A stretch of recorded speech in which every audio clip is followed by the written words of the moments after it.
신명기 12장입니다. 1절 3절. 모세는 이제 그들이 지켜야 할 법들을 12장을 시작으로 26장까지 장황하게 풀어냅니다. 그 땅에 들어가면 가장 먼저 그들이 할 일은 그 땅의 곳곳에 설치된 우상의 제단을 파멸하고 그곳의 각종 우상물, 즉 주상, 아세라상, 조각, 신상들을 부수고 불사르는 일입니다. 높은 산과 언덕, 그리고 무성한 나무 아래와 같은 이방의 성소와 제단에 대한 묘사는 가나안의 지방 제2처소들은 대체로 돌이나 벽돌로 지은 건축물이라기보다 옥외, 오픈해야죠. 옥외 제의 시설이라는 것을 말해줍니다. 2절의 긴 명령문은 히브리어 원문으로 명령법 동사인 파멸하라가 가장 앞에 등장하면서 시작됩니다.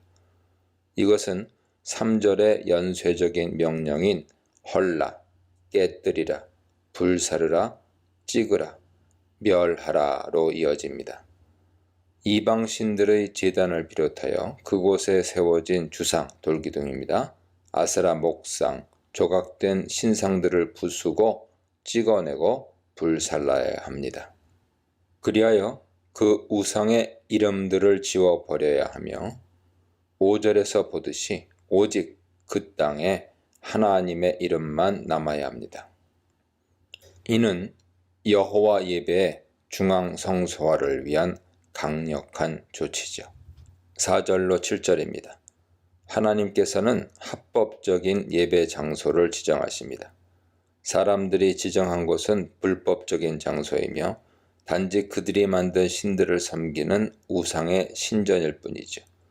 모세는 그곳을 단지 여호와께서 모든 지파 중에서 택하신 곳, 마콤, 장소란 뜻입니다.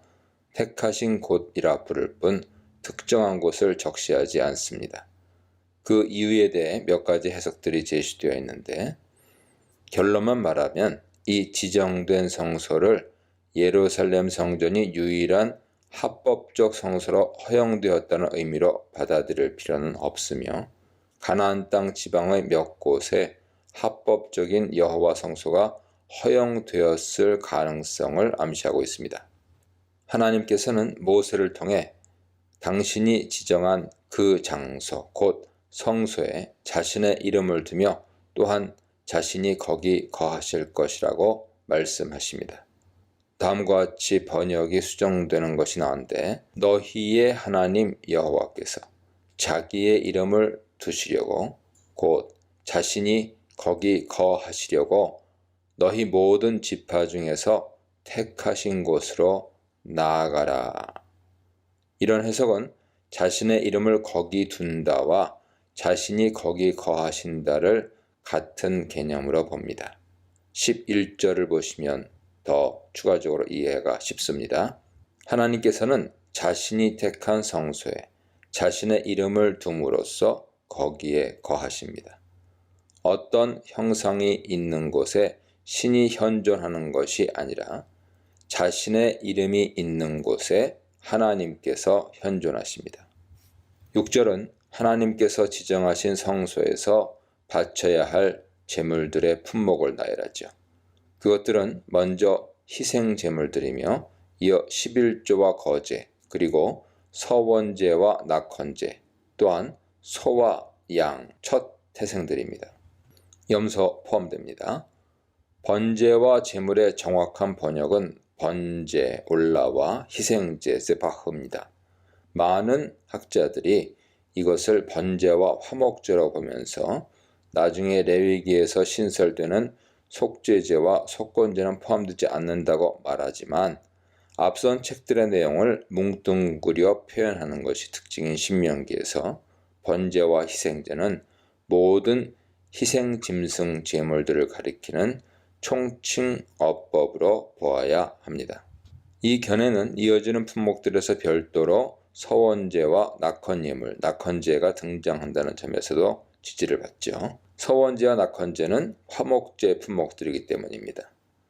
아마도 이것들은 공동체 나눔을 강조하는 신명기에서 특히 중시되는 제사이기 때문에 뒤에 별도로 나열한 것으로 보입니다. 11조와 거제 또한 지정된 성소에 올라가 바쳐야 합니다. 거제, 테루마는 사실 손으로 올리는 동작으로 바치는 제물이라는 뜻이 아니라 단순히 성전에 올려 바치는 봉헌물, 즉 자원해서 가져온 것으로 다양한 종류의 봉헌물들이 여기 포함됩니다. 서원제와 낙헌제, 곧 네데르와 네다바는 레위기에서 세 종류로 구성된 화목제 품목들에 속합니다. 레위기 7장 11절 이하 보세요. 서원의 화목제 네데르는 서원 기도가 응답된 후 자신이 하나님께 약속한 서원을 이행하기 위해 바치는 감사의 제물이며, 낙헌의 화목제 네다바는 특별한 감사할 일이 없음에도 순전히 자원해서 바치는 감사 제물입니다. 전자의 예가 대표적인 경우 한나의 화목제였죠. 여기서는 레위기에서 가장 먼저 언급된 찬양 감사의 화목제인 토다가 빠져 있는데, 토다는 특별히 목숨과 관련된 감사한 일을 경험했을 때 바치는 가장 뜨거운 감사 제물입니다. 신명기에서는 토다가 네다바와 같은 범주에 묶였다고 볼 수 있습니다. 마지막으로 소와 양 염소의 첫 새끼는 자동으로 하나님의 소유로 분류되어 성전에 바쳐야 했습니다. 출애굽기 13장 34장 보세요.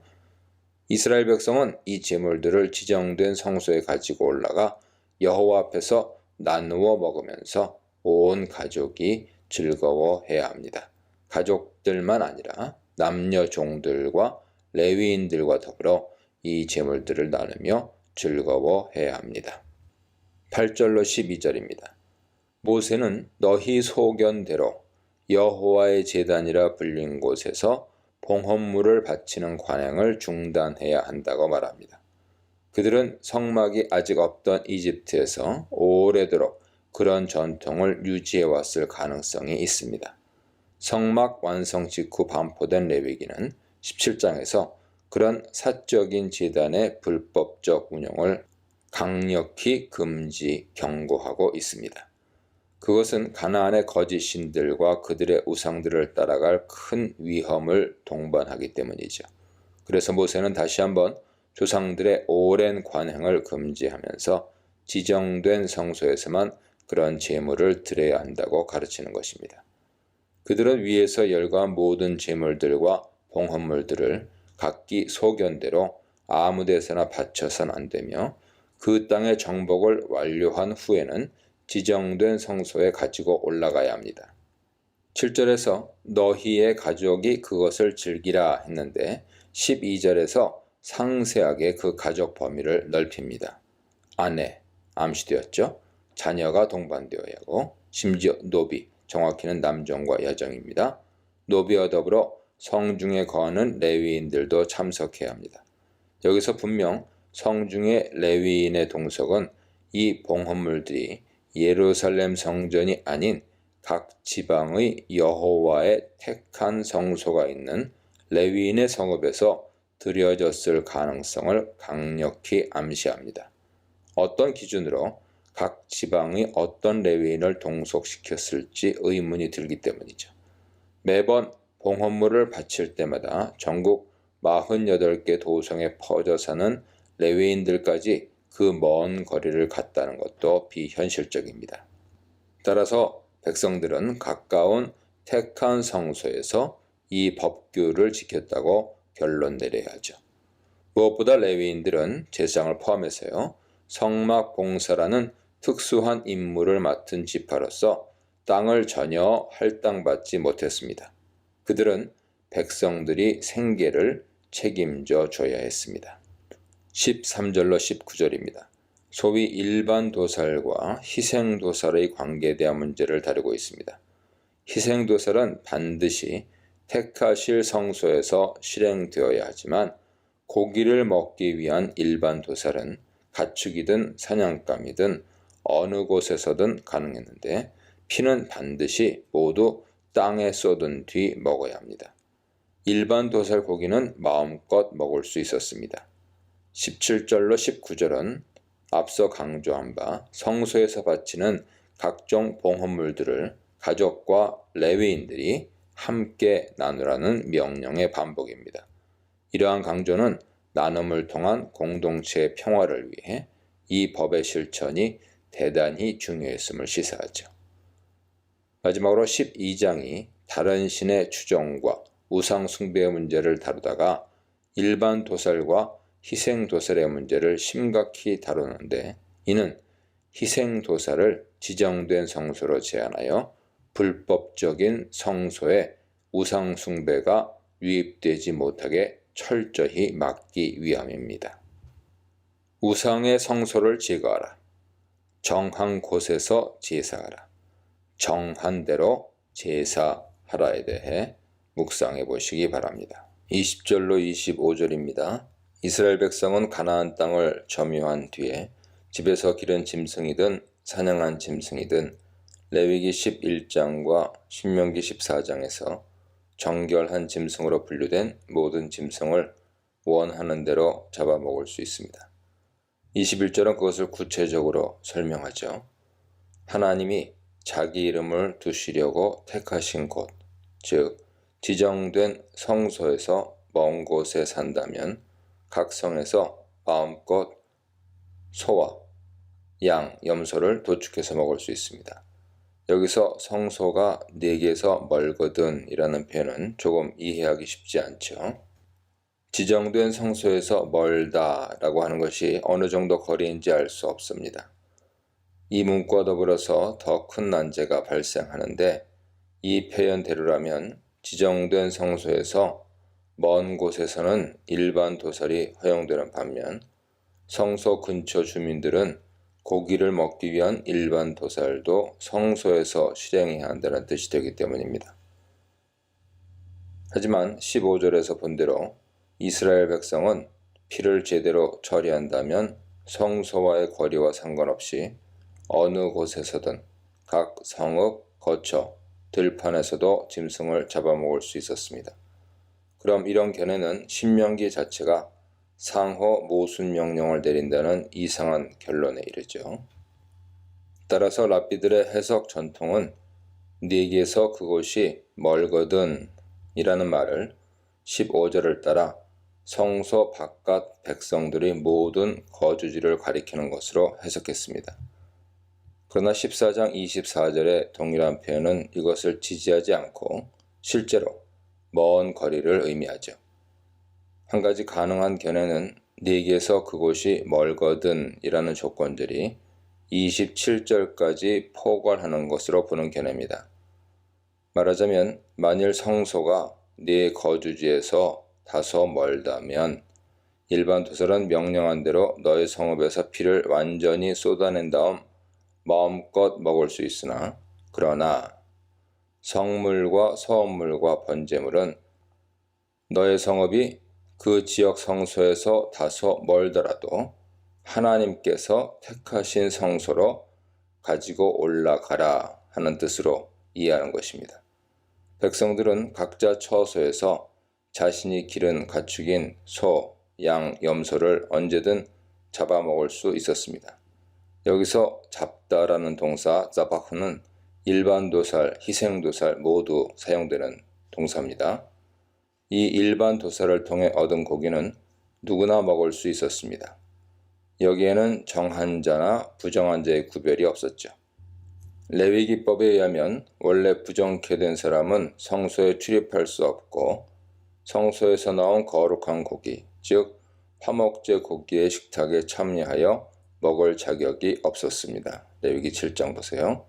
그러나 일반 도살의 고기는 부정한 사람도 얼마든지 먹을 수 있습니다. 또한 그들은 노루나 사슴, 즉 야생의 정결한 짐승도 언제든 잡아먹을 수 있고, 사냥감을 먹을 때처럼 집에서도 가축을 똑같은 방식으로 잡아야 합니다. 이것은 신명기가 레위기를 전제로 율법 강론을 하고 있음을 보여주는 증거죠. 랍비 전통과 그것을 따르는 내가 네게 명령한 대로 잡아라는 표현에 당시에 전수되어 온 가축 도살법이 암시되어 있다고 주장하는 입장도 있습니다. 그래서 그것을 내가 네게 지시한 대로로 해석합니다. 즉 모세는 당시 조상에게서 전수받은 가축 도살 방법대로 도살하는데 탈무드에 그것이 5가지 규칙으로 표준화되어 있습니다.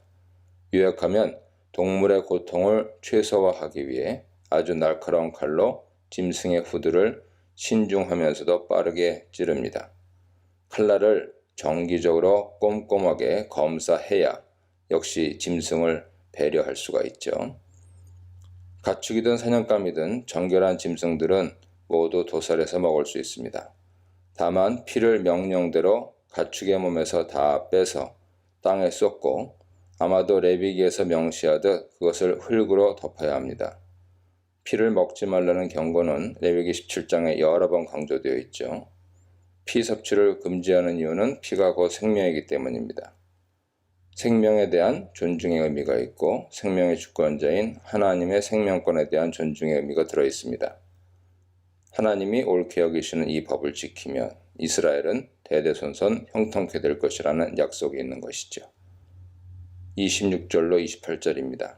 그러나 일반 도살과 달리 희생도살은 성물과 서원의 제물을 성소에 가지고 올라가듯이 반드시 하나님께서 택하실 장소, 곧 성소에서 실행되어야 합니다.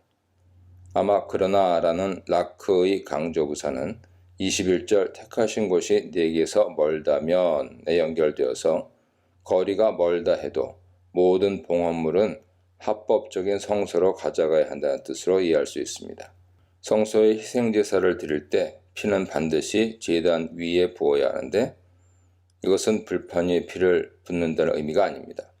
제사법에 의하면 손가락으로 피를 찍어서 제단 주변에 뿌리고 뿔에 바르고 남은 피는 제단 밑에 쏟는 속죄제 피를 제외하고는 모두 양푼을 들고 제단에 가서 제단 사면 벽에, 제단 사방에라고 되어 있지만 벽을 의미하죠.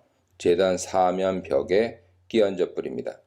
만일 피를 제단 위에 불판에 붓는다면 여러 마리의 짐승을 바칠 경우 불이 꺼질 위험이 크기 때문이죠. 27절은 번역에 혼동을 주는데요. 하반절에 네 제물의 피가 번제를 의미하는 것처럼 읽히기 때문입니다. 그러나 네 제물, 제바흐는 앞에 번제와 다른 제사죠. 더 나은 번역은 다른 희생 짐승의 피입니다.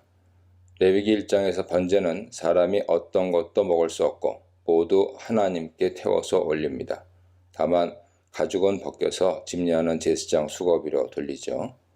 그 외 다른 제사들은 짐승의 내장을 덮은 기름, 2콩팥, 그리고 간의 일부를 자른 간엽을 제단에 태우고 나머지 고기 부위는 사람이 먹을 수 있었습니다. 아마도 이 제바흐는 1차적으로 가장 대중적인 제사였던 화목제로 보는 것이 무난합니다. 그러나 앞서 말한 대로 신명기는 번제와 희생제들이라는 총칭어법으로 모든 제사를 포괄하여 지칭합니다. 따라서 화목제 외에 속죄제, 속건제, 고기 섭취도 포함되었을 수 있습니다. 화목제는 제사장 몫을 떼어주고 레위기에서는 오른쪽 뒷다리와 가슴이지만 신명기에서는 앞다리와 두 볼과 위로 변경됩니다. 제사장 몫을 떼어주고 나머지는 제사자가 가져가서 식구, 친족과 더불어 아마 큰 짐승인 소의 경우 이웃들과도 나눠 먹었습니다. 속죄제와 속건제는 역시 동일하게 기름과 내장 일부를 태운 다음 독점적으로 제사장들만 먹었습니다. 다만 제사장 자신의 속죄제와 속건제 짐승의 피를 성소 본당으로 가져와 향단에 뿌린 경우 그 고기는 반드시 진영 밖에서 태워야만 했던 것은 예외죠. 29절로 32절입니다. 이방 종교의 유입을 막기 위한 일반 도살과 희생 도살 문제를 다루던 모세 연설은 여기서 가나안 신들의 위험성에 대한 직접적인 주제로 되돌아갑니다. 이 주제는 13장으로 이어지죠. 그는 청중에게 가나안 신들에게 호기심을 품지 말라고 단단히 일러둡니다. 가나안 땅의 풍요로움을 보고서 그 풍산을 주관하는 그 땅의 신들, 곧 바알과 아사라에 주목하여 그 신을 탐구해서는 안 됩니다. 탐구, 다라시는 면밀하게 알아보다라는 뜻으로 가나안 신들에 매료되어서 심취한 것을 의미하죠. 그들은 가나안의 예배와 신학에도 깊은 관심을 갖습니다. 그 신들은 어떻게 섬겼는고라는 표현이 있죠. 그러나 그것이 백성들의 올무가 될 것입니다. 덫에 걸리면 죽음을 피할 수 없습니다. 그들은 도대체 어떤 방식으로 그 신들을 섬겼을까요? 심지어 인신제사, 자녀 희생마저 불사르면서 그 신을 섬겼다고 역사는 기록합니다. 과연 자녀를 불살라 바치는 것을 기뻐하는 신은 어떤 신입니까? 이것은 여호와께 가증한 일, 혐오스러운 일, 터헤바입니다. 피 섭취 금지, 성소에서의 도살, 호기심 금지에 대해 묵상해 보시기 바랍니다.